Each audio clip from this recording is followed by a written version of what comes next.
So today's meeting is due to the recent raids that happened a few days ago that have affected a community where our local Border Patrol has raided two businesses in the Sandusky area and now has 114 women and men in custody. And not only do they have them in custody, they have now separated children from their parents. And so what we have here today is community leaders, we have elected officials, we have organizations, we have our local police chief, and we're standing here in Lorain County, in the city of Lorain, in the 6th Ward, one of the highest Latino populated communities in Lorain County, standing and saying that what the Border Patrol did, ICE and U.S. Customs, was uncalled for and is nothing but pure bullying by our United States President. It's easy to go after men and women that are working rather than what he promised, and that was going after drug dealers, murderers, gang members, and killers. And doing that, you have to spend more time and money searching for these people. And what Border Patrol has done, and what they're probably promising to continue to do, is they're going to go after these men and women that provide for families, provide for their children. We heard a story yesterday of a man that was taken away from his children after being in the United States for 30 plus years. Now you have a grandchild, you have a child or a young adult without a father. Not only does this hurt the family, it hurts our economy, because when Border Patrol does these raids, not only do they separate them, they hurt the economy, and now it's the taxpayers that our president and everyone else that supports these bullying tactics promise to protect us are not doing, because once they are taken into the system, these children, it's us, the United States taxpayers, that have to pay for these services for these children. And so we stand here united, not with just the city of Lorain, but with multiple groups, Latino groups across the state of Ohio that have decided to work together and fight for justice for our undocumented community here in Ohio. And we're working with groups like American Voices, Latino Alliance Immigration of Northwest Ohio, Catholic Charities, Flock, ABLE, American Immigrant Lawyers Association, Lorain, Ohio Immigrants' Rights Association. Did I say it correctly? Right. Okay, I just want to make sure. And so that's why we're here today. And so during this press conference, you will hear from some of these leaders here and what they're doing and how they can assist us.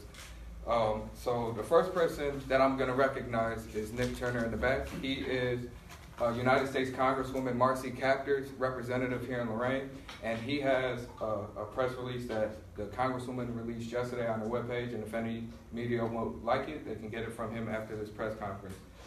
Next person that I would like to invite up is Janet Garrett. She's running for Congress, and not only is she running for Congress, she is working in Norwalk and with some of the families and some of the churches there, so I'd like to invite her to come up first.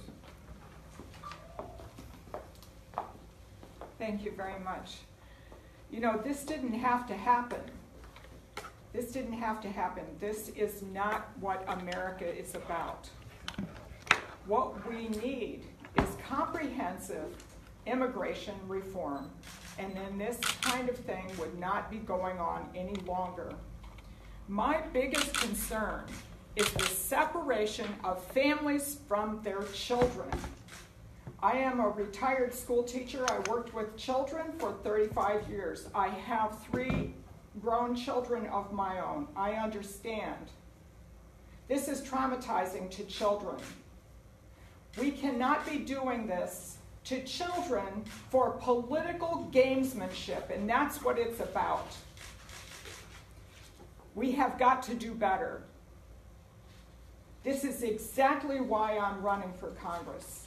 We have a representative right now who is the opposite of a problem solver. In fact, he works really hard against those who are trying to solve problems. I want to help solve these problems. We should be looking for the best of American values. We should be looking for kindness. And that is why I'm running. We can do better. Thank you. Next week, I'd like to invite Lorain County Commissioner Matthew Lundy. Thank you, Councilman. Proud to serve as a Lorain County Commissioner in a county that values and embraces diversity. We have a very large Hispanic Latino population in this county. We've been working on a lot of initiatives, trying to work with families that are even transitioning here from Puerto Rico. Too often, though, we're seeing incidents where just because someone is of a different skin color, that they become a suspect. That shouldn't be happening in America. As a public servant, our first concern always is the safety of individuals. And parents can clearly attest to the fact that the biggest concern is always the safety of their children. No child should have to go to bed at night worried about being separated from their parent, or wake up in the morning being worried about being separated from their parent. The actions that are taking place right now are immoral and un-American. We definitely need immigration reform to address this issue. I also am calling on the Attorney General and the President to change their position on this, to start telling us more about how they're handling this issue, not separating parents from their children. You know, I had a conversation with our Children's Services office. They don't get a call from ICE when something like this happens. You know, ICE has this program that's set up. These children end up in basically what amounts to a migration camp or facility.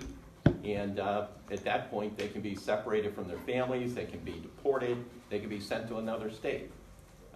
That is not the America that we know and love. This is immoral, it's un-American, and our first responsibility is to take care of the children of this country. Thank you. I think that does it for elected officials. I want everyone to know that it's not easy to be an elected official and to be outspoken on issues like this, race issues. People think elected officials should be one way, and as many times as we stood up and we've done this, we have, over the past year, I've been called all different type of racial names for standing up against Border Patrol in our ward. Someone approached me a couple weeks ago and asked me and a few other friends, do we speak English? On Monday, someone put on my Facebook page the Roseanne thing. Muslims and Planet of the Apes equal Councilman Arroyo.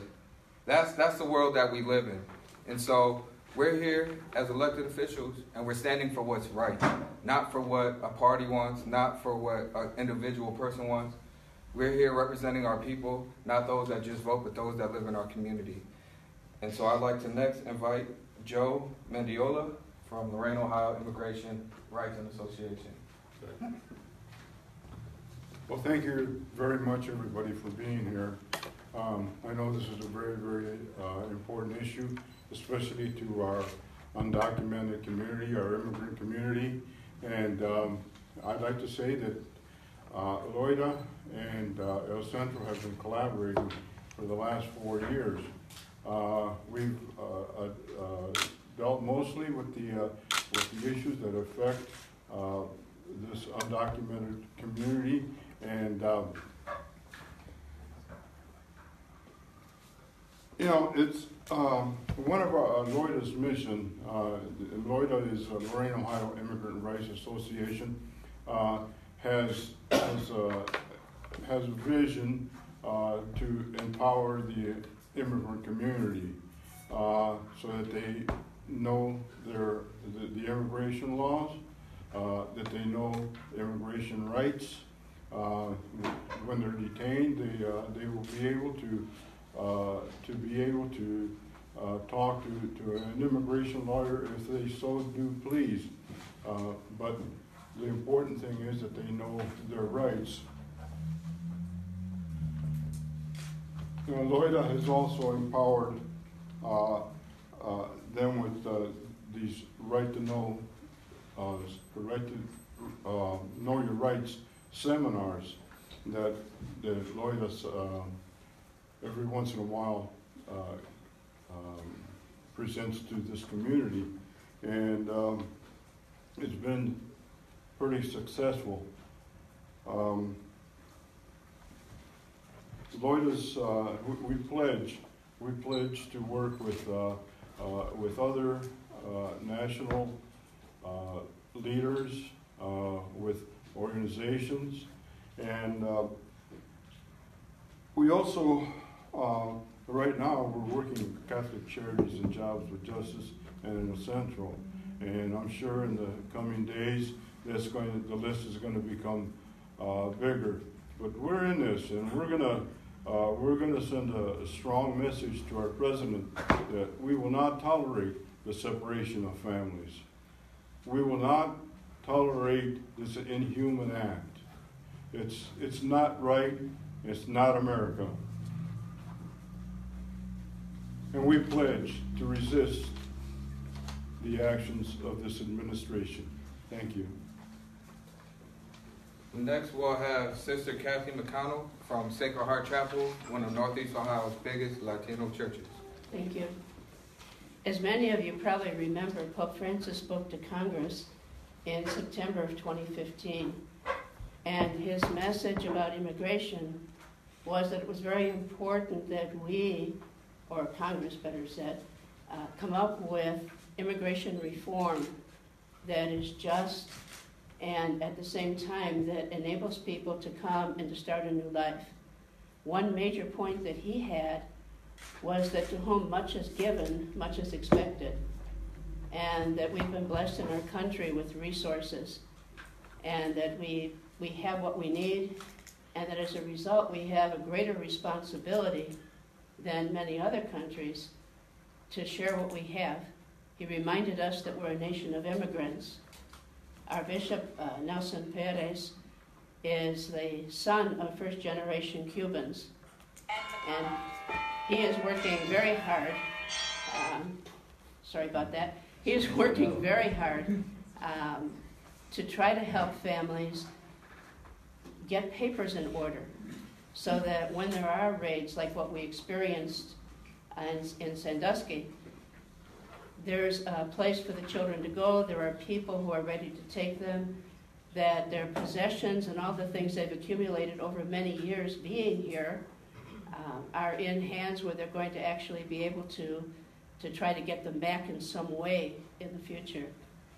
But I think that it's critically important that Congress acts and does something, because as everyone has said, this isn't the country we were born in. This isn't the country that we recognize, and we just can't continue to allow this to go on. At Sacred Heart Chapel, we do not even know how many of our families were affected by this raid. I'm absolutely positive about one family, but it's very difficult to get information because the parents are not able to make calls. The children don't know where their parents are, and there's just a lot of trauma. And so we plead with Congress to please do something that's both just and merciful. Thank you. Before I go to our next speaker, I want to let the media know that after the chief, we'll be inviting Victor to come up, and from Victor will be making a phone call. So if you guys, when he lets you know to move your microphones to the speaker, Victor will be reaching out to some of the workers that they have that have been in the community since immigration has basically raided this location, and he will be speaking to employees to give you guys what they are experiencing on the streets. So next, I'd like to invite a milestone in our community, Chief Celestino Rivera from Lorain Police Department. Good afternoon, everybody. Just bear with me a little bit. I'm kind of getting my thoughts together. I just came from another meeting. I'm completely different. So, because of my 47 years of service, I know I'm identified primarily as a police chief, but I'm not here today speaking in that capacity. I'm here at the request of El Centro, speaking as a member of the community and as a member involved in the Catholic Diocese welcoming the stranger. What happened in Castalia and Sandusky is sad and disheartening. It does not make anyone safer. It was designed to create fear and send a message to a very specific population. It does not even make sense as a law enforcement strategy. These humble, hardworking men and women pose no threat to our national security or public safety. It was political theater based on an agenda led by our top leaders that spews hate, creates fear, demonizes immigrants, and is used as a wedge issue to permanently polarize our nation. The use of 200 heavily armed officers with assault weapons, with air cover, conducted in the style of a military operation, and hauling 114 persons off to an undisclosed detention center in secret while refusing to identify persons taken into custody or sharing their whereabouts reflects a mindset that this is a war and we're dealing with enemies. It's more reminiscent of a different era, in a different time, in a different continent, about 75 years ago. And that should give us all pause. These field and garden workers, with their quiet, humble, and respectful demeanors, they're easy picking. It's the low-hanging fruit. Not a whole lot different than narcotic officers when you get the people that are hanging out in the corners. They're easy picking because it's easier than dealing with violent cartels or gang members or the people that are bringing the poison into this nation. When you fail at that and you want to send a message, we're doing our jobs, you go after the easy pickings. And these people are just that. You have to probably understand a little bit of the history here. In 1986, President Reagan gave a sort of amnesty, but it didn't solve the immigration problem. For the next 15 years to 20 years, until 2001, 9/11, there was no enforcement of the immigration laws. When we called, they didn't come. They said, just release them. They didn't arrest or deport undocumented. They didn't go to employers and enforce the rules because they were so desperate for that cheap labor, and it met our economic needs. So as a result, they came undeterred, and now we have 11, 12 million of them here. And a lot of them have been here. Yeah, actually what we did, we had two signs. We said stay out at our border, and we had a sign that says help wanted. And so some of these people have been here 25, 30 years. They have families, they have homes, and many in Lorain County, believe it or not, were actually recruited by these companies who went to Mexico and brought them here. From the law enforcement perspective, we can't be everywhere, and we need the help of those that we police. And we can't expect people to call the police if they're afraid that they're going to get deported or we're going to deport one of their family members. And they're not going to come forward as witnesses for dangerous and violent crimes if they think they're going to get deported. You know? And we can't have a segment or a subculture of our community who doesn't have police protection and are exploited, victimized, and exploited by everybody because they know that they can't make a complaint or somebody's going to call, ICE and have them deported. I personally believe that the separation of these families is unconscionable, morally unconscionable. We're breaking up nuclear families and failing to recognize the dignity and the humanity of these people. So you wonder from yesterday, a couple of days ago, how many children are left? Where are these children? How many came home and didn't have their parents anymore? Who's going to take care of them? It's funny because I hear people talk about the rule of law. There is no rule of law if you have 12 million violators. We don't even know who they are because they're too afraid to come out and they can't get driver's license. We don't even know who they are. So there is no rule of law, But I guess what bothers me personally is I don't see the outrage. I don't see anybody speaking out and crying out about the moral, the moral sense of the issue or our American values. The silence to me is deafening. And where are the Americans who treasure our values? Who believe in the words and embrace the words of the Statue of Liberty? Especially our people of faith. why do you dare not speak? I don't understand it. Yeah. So it's time for us, especially in law enforcement, to reflect on our true mission to protect and serve. And that means everybody here, including undocumented, those with mental illness, the homeless, and people of color. It's time for us to all reflect and pause, and before we find ourselves in a country that we don't recognize, and we're desperately trying to rediscover our values. Thank you. Thank you, Chief. Next, we'll have Victor, and then from Victor, he'll go to the phone call, and then after that, we'll go to questions. So Victor Leandry, Director of Centro.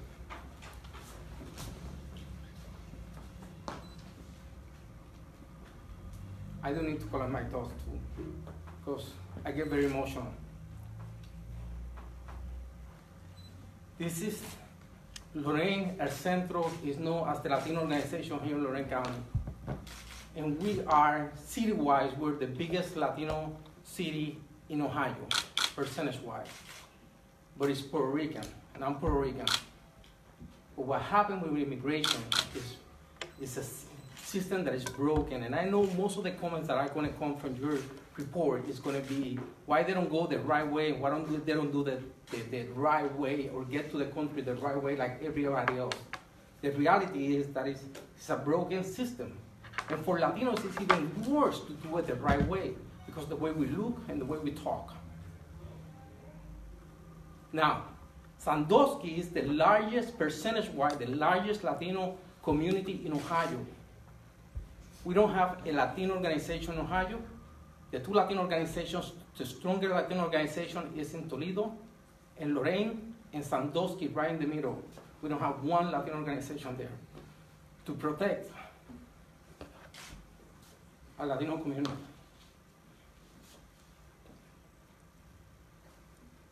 I'm going to be strong, and I'm going to leave my sensitive side aside, and I'm going to be strong. I just want to give you a picture of what happened yesterday, and it's my responsibility as the Latino, as the director of our Centro, to help in this occasion to our neighbor county, and I will explain you why. Because the effect of a raid like this, we will feel this effect for years to come. Through the economy, to the social services, to the mental health agencies, and from everything. And those effects is going to be start moving toward Toledo and toward Lorain. So that's why we are in the ground, and we are one of the few organizations that got to the ground yesterday immediately, because we know the need, and we know that eventually it's going to be our issue here in Lorain, because those families that are staying behind are desperate and are looking for protection and are looking for a community like ours, so they are. And I guarantee you this, it's going to be our issue in a few months from now. And I'm going to start giving you a picture of what's happening. So yesterday, we spent most of our day being contacted by newspaper, Univision, CNN, everybody, while we are trying to collect our thoughts and figure out what is the process that we're going to do to follow up and get to the community. We have a staff meeting here. We decided that we needed to be there and we needed to be present. Two of our staff that work for the Adult Support Service Department, that is the department that deals with all the Latino issues here in regards to interpretation, immigration, and all the other issues, got in their way and develop a system so they can start going to the community and start knocking on people's door. They left yesterday around 9 o'clock in the morning, 9 o'clock at night. They were calling me that they were in the bed, going back.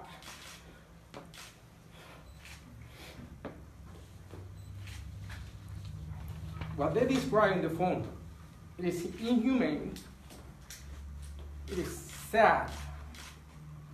They describe people, they describe kids, humble, simple, caring kids, afraid, terrified, scared. They say they couldn't get nobody to open the door. They say the town looked like ghosts. They decided to partner with a pastor to be able to even knock in those people's doors, to be able to get in those people's houses. Because they say it looked like ghosts, like nobody would respond. So they partnered with a local pastor. They started knocking these people's doors. They were able to visit 9 families in all day long from 9 to 9. Only 9 families they were able to went in. They say the process of talking and helping them, it was long, it was stressful, it was sad, and it was taking all the power. They say that they had to deal with issues, but this one was taking everything from them. Now, why do we get involved? Because those kids that are staying behind, from the 2 families rejected our services, and they say they can see in their faces just the fear. They didn't even want to talk to an organization like ours. From the other 6 or 7 families that responded, 22 USA citizens killed their children on their age. 22 U.S. citizen children on their age, most of them infants. Children that we know, and I know, they're not going back to Mexico because their parents came here with a purpose to give them a better life. And most of those people that are here in that community and here in Lorain, even though this is a Puerto Rican community, we still have an undocumented community. Our members from our community that's been here for 20, 30, and 40 years. So when we talk about broken immigration, we all have different beliefs in regards to broken immigration, but there have to be a comprehensive immigration reform that a nation like this can come together and develop with a path to citizenship. Those kids are not going to leave Ohio. I promise you that. Those are USA citizens, and they're going to stay behind. From those, there was from 22 children, there were 2 DACA recipients. They said they were the most intelligent, brilliant young guys that they have ever met. There was one specific family that they're talking, that they said there was a 17-year-old DACA recipient with 3 underage USA citizens. And they were being taken care of by their 17-year-old kids. They found another family with kids that the neighbors, not Latinos, the neighbors were the one taking care of them. So these are USA citizens. They say the mental health is already there, the panic, the stress, the PTSD, and they're coming our way. What I'm going to do right now is, and I have a lot that I can say, but I'm going to connect you. Her name is, my 2 staff is Annabelle Baron. She's one of the case workers. I wrote it there so you can see it in case that you want it. The other one is Thelma Cruz, and they're right now, they went today to the field again, and they're right now in one of the other family house. And they just informed me that there's a kid or a few kids that want to talk in regards to this. So I'm going to connect you to our staff to describe what they found today over there.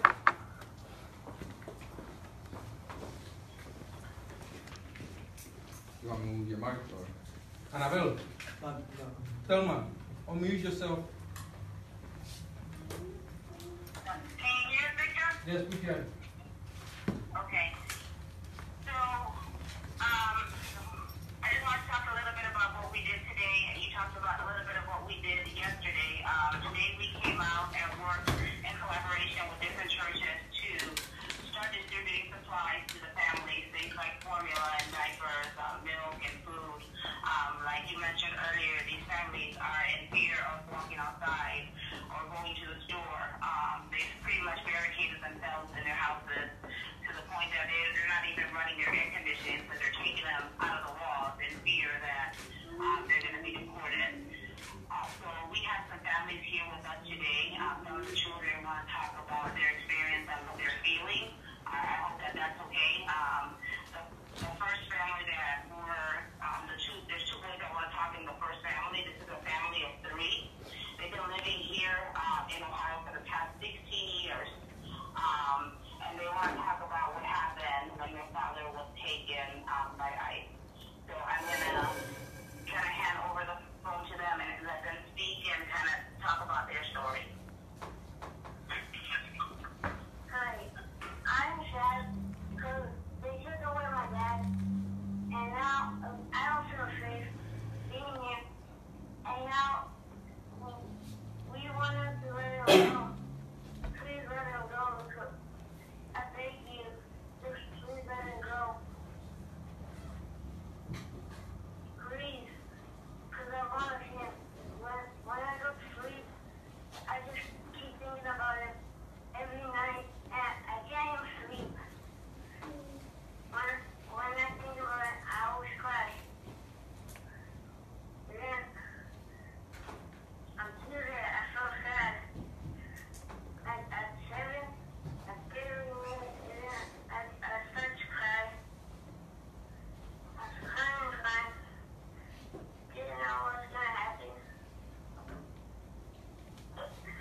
Annabelle, thank you for sharing that. And how old are you? How old are you? 10. 10? Okay. I commend you for being so strong and talking to us, and I assure you that my staff will continue helping you, okay? Annabelle, if there's anybody else there? Yes, we have the brother. How old are you? He's 7, so he's the one to talk to you. This way. Can you please go my desk? I don't want to go. I'm not thinking on my bed. My brother told me that he got deported. I thought it was a joke. But when I told my mom about it, I'm taking it serious now. And I'm wanting to be back with us.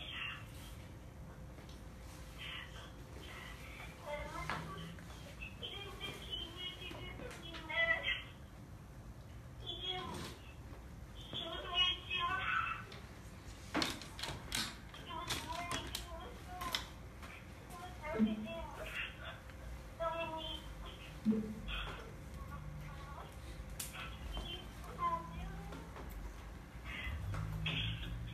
Annabelle, I am so sorry. Could you tell us what you saw today in the community? Just to finish. Could you tell us what you saw, what your experience today here and there? It's just very emotional and overwhelming not to see how these families are in such distress and such fear. They're in panic mode. They don't know what to do. The people that there's a wife here that has 3 little kids. She has a 4-year-old, a 2-year-old, and a 2-month-old, and she is just in here. She doesn't know what to do. She's desperate. She's willing to share her story if you guys are willing to hear it. She only speaks Spanish, but I know that she's willing to translate for it if you guys have the time for that. I guess the media, do you guys have time to hear her story, or are you guys on the timeline?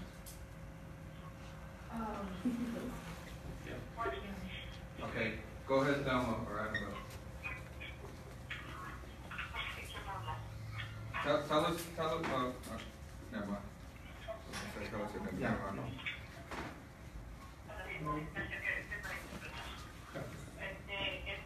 Mi esposo se presentó a trabajar, iba contento a su trabajo.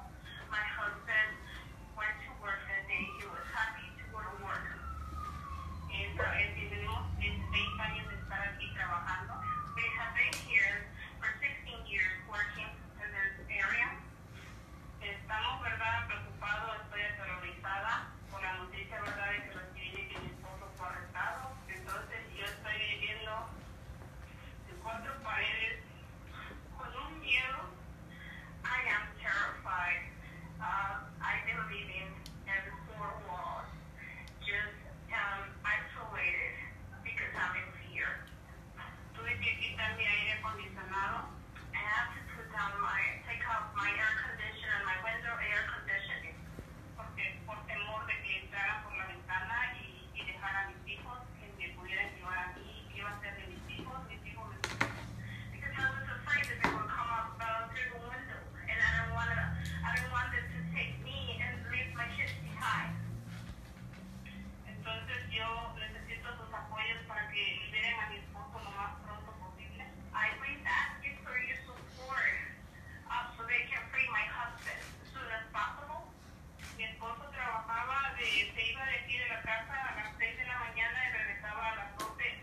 Gracias, Anabel. Thank you, guys. Thank you, ladies. So this is what's happening in that community right now. You're gonna see a lot of empty trailers, a lot of empty houses. Economy going to get down. Those kids are USA citizens. Right now, they're transporting those kids from houses to houses to houses, trying to protect those children. Those children are afraid behind closed doors, just moving around the community. The same thing that is happening with their parents from jail to jail to jail is happening to those children, moving from houses to houses, afraid to be detained or afraid to be taken away from their families. None of the families that we contacted yesterday or today, none of them have one contact with their parents or didn't have no idea where their parents were. None of them, not even one family, have contact with the family that was taken away. And if we think in communities like this one that those kids are not going to come here to get the services that they need, those kids are going to get in our welfare system. Those kids are going to need services for children's services. And we're talking about taxpayer. This is going to show what taxpayer means in regards to having people working and taking care of those families. Now we're going to take care of those kids and many other kids because this is just the beginning. Thank you. I don't know, Melissa or Roosevelt or any of the newspapers have any questions for any of the panel? Yeah, I do got a question to everybody. There's some people that believe we're only seeing a prelude of this, I call it blitzkrieg. Very effective in the 1930s, very effective. Poland lasted, a couple days?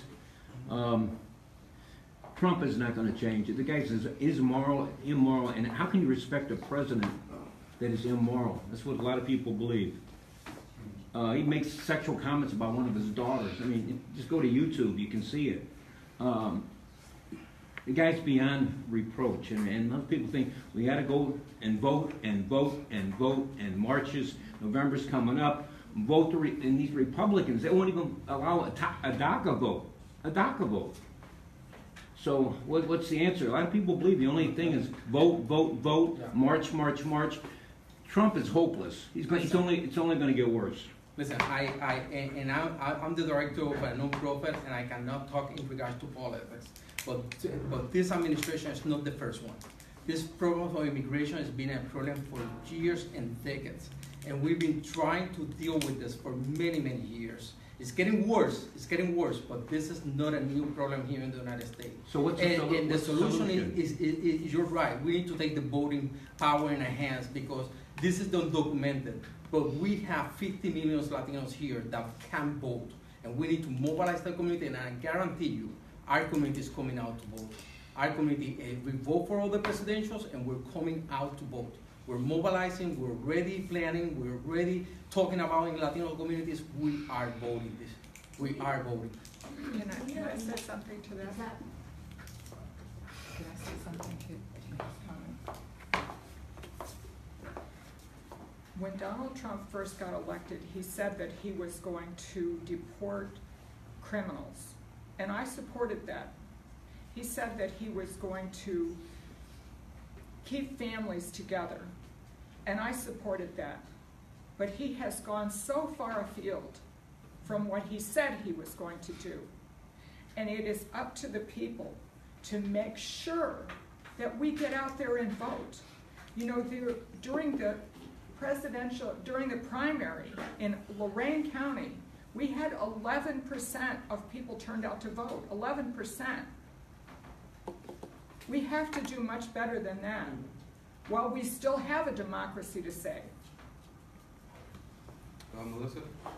Do we know the exact number of kids that are without, I mean, I know there's a guesstimate at this point, but have they tallied it up? It's going to be very difficult to find out. I know there was one church yesterday that have a hold or helping 50 kids. We visited, like you hear me, we visited like 22 that I mentioned, 22 that it was in homes. So it's going to be very difficult to get to that number because this how scared they are, how the community is built, and how to get to them to even open the door. So it's going to be very difficult until we find.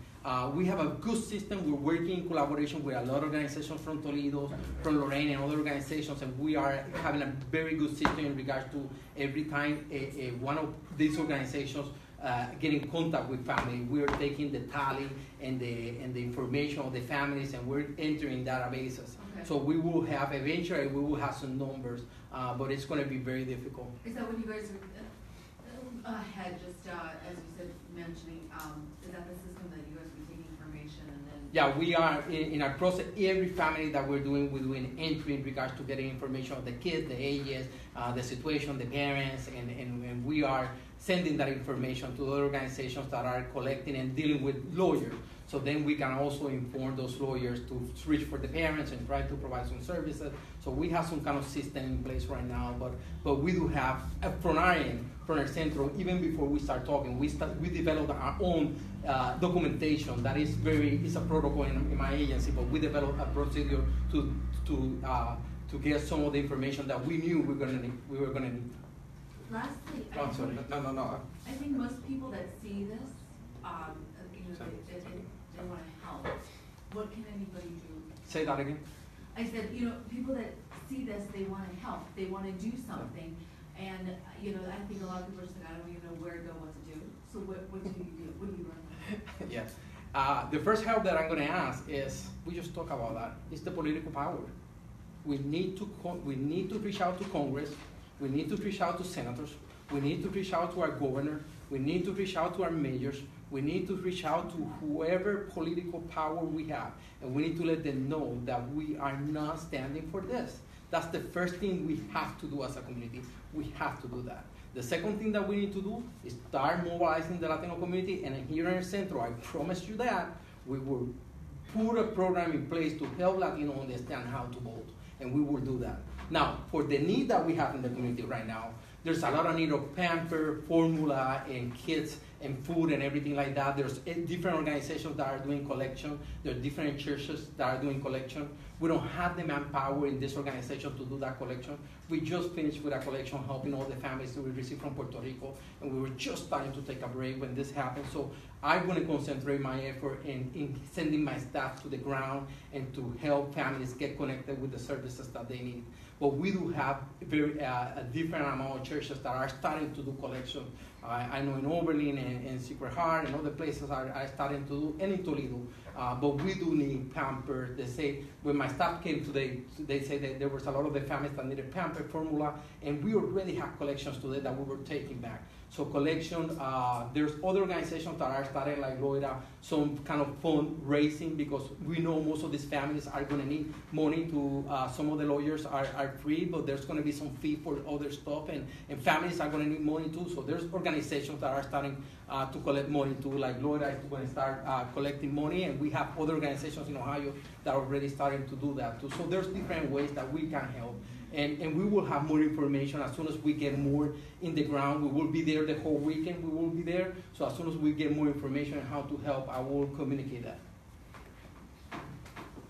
So I come from Norwalk, which is one of the communities that has been most hit with those that have been deported. Yesterday we talked to a lot of people. It is just the children taking care of children and the neighbors taking care of those children. And you talked about how there's not a Latino organization that's able to help in that area. What can those families do? So I got a cousin. I got a cousin that's married to a gentleman that's undocumented in the process of being deported that lives in Norwalk. And so they have a group that they meet in different locations. They meet some in their housing places where they're staying at, and they meet, and basically this is a support group. Same thing that happened with Hurricane Maria in the Puerto Rican community, supporting them. It's the same thing with this community here. It's a tight-knit community. When some of these groups meet, they help each other. When my cousin's husband was picked up and deported, my cousin was taking care of twins and two other basically 4 children by the age of 23. And she was unemployed, and it was that circle of undocumented families in Norwalk that would go to her house and take her groceries, and they would cook for her, and they would go to the same locations and throughout Norwalk and Willard and Fremont. They come here to Lorain. It's a tight-knit community that supports each other, backs each other up. That what is basically what makes us go. It makes what America go. When America struggles, we get support from other people. When we have these natural disasters, we take care of each other. So it's the same process. Yeah, and adding to that, A few weeks ago, I was invited to Fremont, Ohio, that is very close to there, to talk about mental health in the Latino community, and there's conversation already talking in regards to the lack of social services in that community. We understand also that the layout of the community is not like a community like this one, like it's more rural and people live more spread around, so it's more difficult to establish a Latino community. But I think out of this, we will be surprised. I think this is going to bring us together, and I think there's a great opportunity. This is, even though it's a challenge, it might be an opportunity for our Latinos community to come together and help this county. You want to say something? Yeah, I just wanted to answer your question, Michelle. If I can answer your question real quick. Oh, yeah. You talked about how do we get help? I think there's two groups that are pretty powerful in their own rights that can make a difference, and that's law enforcement and the media. I think if we have people who have the courage and the conscience to do what's right, then law enforcement needs to look at ourselves and speak among law enforcement agencies and law enforcement organizations to say we can't be the pawns that do this, number one. And I think the media can tell these stories, which I think they've gotten away from, but they can tell these stories and use their editorial power to speak for the voiceless. And I think these two groups can probably have an immediate impact. Okay. Thank you all. Well, I appreciate everyone coming, from Janet Garrett to Commissioner Lundy to Chief Rivera to Joe to Victor for letting us use this location, Sister Kathy. I know we have Pastor Joyce Schreier. Joyce what? Schreier. She's from South Amherst, and she heard about it, and we're going to continue to build, purpose of this, continue to build our relationship with other congregations and groups throughout our county to help these families. So we appreciate it. We're going to cut it here, end it here, but we'll stay here to mingle with the group. So thank you guys.